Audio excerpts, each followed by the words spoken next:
4, 3, vamos. Buenos días, hoy tenemos como invitado al señor Álvaro López. Él es coleccionista de cámaras, empezó a coleccionar cámaras sin afán, dice que le llegaban, que se las regalaban y hoy en día tiene más de 400 objetos fotográficos. Buenos días, don Álvaro, ¿cómo está? Bien, ¿tú? Bien, gracias. Cuéntenos, ¿cómo comenzó usted su colección? Bueno, mi colección la empecé, yo trabajé 35 años en Oduperli y 4 años en Colormatic. Y empecé en el mostrador, la gente me llegaba con cámaras para vender algunas, para regalarme algunas otras. Y empecé con la primera cámara que yo tuve mía, fue esta, que fue la que me dieron en primera comunión. ¿Y cómo la usa? ¿Cómo se usa? Se usa de cintura, se enfoca por aquí, uno se coloca en esta posición y aquí hay un vidrio y sale por este visor y uno mira y dispara de aquí y toma la foto por aquí. ¿Qué edad tenía cuando se la regalaron? Tendría para unos 10 años, unos 10. ¿Y por qué motivo colecciona ahora? Ahora colecciono es porque, como te decía, mucha gente llegaba al almacén, al mostrador y me decía que tenía una cámara para vender, que si me interesaba, y yo no, porque la gente normalmente en esa época lo que hacía era llevarla a una prendería, sí. ¿No es cierto? Entonces, esta fue la primera que me ofrecieron una vez para comprarla y la compré, y con esta fue que yo empecé mi colección. ¿Se requiere plata para ser coleccionista? No. En estos momentos, por ejemplo, que está con la tecnología digital, la mayoría de la gente que ya quiere tener su cámara último modelo, estas cámaras de tecnología análoga les estorba a mucha gente, las tiene guardadas, muchas veces lo llaman a uno. Pongámoslo, yo he hecho varias exposiciones de mis cámaras en varias partes y hay una ficha técnica al lado de mi colección y me llaman por teléfono a decirme, tengo una cámara guardada en la casa y ya me está estorbando, la voy a botar, ¿a usted le interesa? Entonces eso es lo que más me resulta. Y voy mucho a prenderías, a mirar cámaras que dejan allá en las prenderías y compro allá sin cámaras muy baratas. Ay, vea, muy interesante. ¿Cuál de todas estas es la más antigua? Bueno, el artículo más antiguo que yo tengo es este, que es un visor estereoscópico, que es un visor. ¿Cómo se utiliza? Se pone en esa parte y se ve una. Y se alcanza a ver una sola imagen. Sí. Entonces se ve en tercera dimensión. Este es el comienzo de la fotografía 3D. Con esto fue que empezó la fotografía 3D. ¿Esta cámara cuánto puede tener? ¿Cuánto? Esto es de 1900. Esto es de 1900. De acá, de este visor, pasa a este que era muy conocido, que era el Viewmaster, que sí. Era la segunda etapa del 3D, que eran unos discos de estos. Sí. Entonces se colocaban aquí, las miraba uno por este y las pasaba de aquí. Eran cámaras en 3D, pues eran visores en 3D, tenía la fotografía doble, como vimos en la otra. Sí, ajá. Se veía doble y el cerebro se encargaba de juntar. Pero este sí se veía doble, este se ve uno. Solo una fotografía. Los dos se ve una sola. Lo que pasa es que el cerebro es el que junta la imagen. Mire la verdad que se ve una sola imagen. Sí, es verdad. ¿No es cierto? Y se ve en tercera dimensión.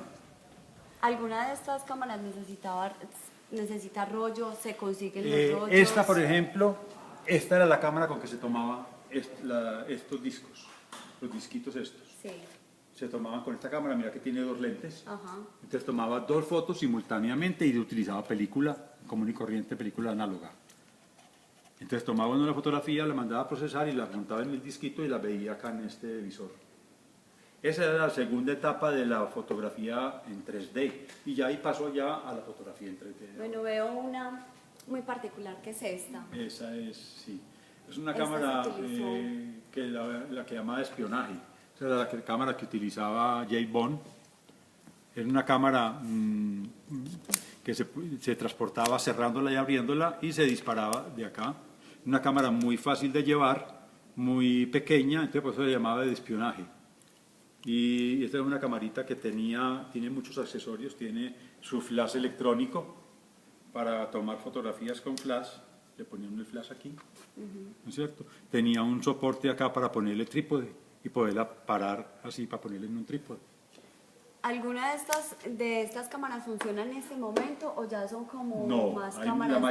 La mayoría trabaja. La mayoría de las cámaras trabajan. Lo que pasa es que hay algunas que los rollos ya no se consiguen. Pongámosle en este momento, esta es una cámara que se le consigue el rollo, es un rollo profesional, 120. Era la cámara profesional de esa época, este es de 1965, 70 más o menos, y la utilizaba y todavía funciona. Y es decir, y los rollos se consiguen y yo puedo tomar. ¿Tenés en este momento Sí, ¿sí? sí, y tengo rollos de ellos en este momento. ¿Y las fotografías cómo salen? Son ¿A color, a blanco y negro? Blanco y negro, color o diapositiva. Y sale el negativo, sale 6x6 centímetros. Van a que era un negativo muy grande, casi del tamaño de esta cartulina. Salía más o menos cuadrado, 6x6. Entonces daba una muy buena calidad. Muy buena calidad. Bueno, esta era una cámara muy característica, en la cámara se llamaba cámara de cajón. Es una cámara que utiliza película, también 620. La ponía uno la película, abría uno aquí, sacaba esta parte y ponía la película aquí. Aquí está el magazine, aquí está el magazine y pasaba uno la película por acá atrás y la colocaba. De acá a acá. Exacto, la pasaba por ahí por encima y ya luego al otro lado recibía un carrete aquí a este lado y ya después salía uno la lo que hacía era ponerla, meterla aquí y acá se transportaba la película, se cerraba y aquí en este cuadrito rojo es donde le aparecía a uno el número de la foto que iba, le aparecía ahí. El número de la foto y cuántas fotos podía tomar eso. Dependiendo del formato, el rollo era igual, pero dependiendo de este tamaño. Mira, este yo te hablaba que era un tamaño 6x6, este es un 6x7, porque este es el tamaño del negativo. Entonces, un 6x7 te podía dar más o menos unas 7 fotografías, un 6x6 te podía dar más o menos unas 12, dependiendo del tamaño de la imagen. Y esta tenía una característica y era que era lo que se llamaba enfoque de cintura, que uno enfocaba así. Lo cogía desde acá. Desde acá, y miraba por acá, si era vertical. Y si era horizontal, la volteabas y mirabas por aquí. ¿Y estos botoncitos? Estos botoncitos eran para el diafragma, la velocidad, para posición en B, que era en larga exposición. Aquí El tenía diafragma, la velocidad. Posición en B, para larga exposición, el disparador, transporte. Bueno, aquí está la colección de Don Álvaro. Don Álvaro, fue un gusto conocerlo y conocer su colección. Muchísimas gracias por colaborar para este Listo. trabajo. Muchas gracias. Listo. Que estén muy bien.